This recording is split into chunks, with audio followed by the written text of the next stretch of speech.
श्री स्वामी समर्थ मंडळी, देवघर हे घरातील सकारात्मक जागा असते किंवा सकारात्मक पॉईंट असतो. देवघराच्या आजूबाजूला सकारात्मक ऊर्जा संचारलेली असते. म्हणूनच सकाळी सकाळी जर आपण देवपूजा केली तर आपल्याला खूप प्रसन्न वाटतं.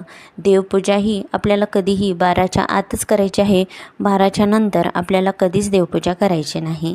देवपूजा करताना सुरुवातीला आपल्याला खाली बसण्यासाठी आसन नक्की घ्यायचं आहे व नंतरच पूजेची तयारी करायची आहे. पूजा करताना सुरुवातीला आपल्याला एक दिवा लावून घ्यायचा आहे.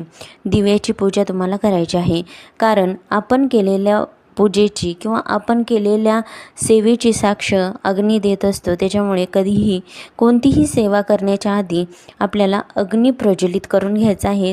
सुरुवातीला अग्निदेवताची पूजा करायची आहे, म्हणजे दिव्याची पूजा करायची आहे. दिवा तुम्ही तुपाचा लावा किंवा तेलाचा लावा, परंतु दिवा लावायचा आहे, पूजा करून घ्यायची आहे व नंतरच आपल्याला देवपूजेची तयारी करायची आहे. देवघरासाठी ईशान्य दिशा अत्यंत योग्य मानली जाते. ईशान्य म्हणजे पूर्व आणि उत्तर यामधील दिशा असते. ईशान्य दिशा ही पूर्णपणे देवतांची दिशा मानली जाते. म्हणतात ईशान्य दिशेलाच आपल्या घरातील देवघर असावं, कारण पृथ्वीचा सूर्याभोवतीचा प्रवास ईशान्य दिशेकडून पुढे सरकत असतो. त्यामुळे वैश्विक ऊर्जेचा स्रोत देखील पृथ्वीतलावर ईशान्य दिशेकडूनच होत असतो.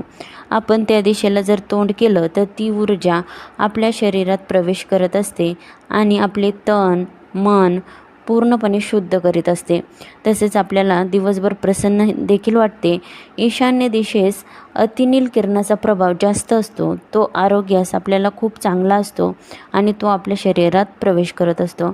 अशा वैज्ञानिक कारणामुळे आपण ईश्वर पूजन किंवा देवतांचं पूजन ईशान्य दिशेलाच करायचं आहे, अथवा ध्यान करताना देखील ईशान्य किंवा उत्तर पूर्व दिशेला तोंड करूनच आपल्याला करायचं आहे.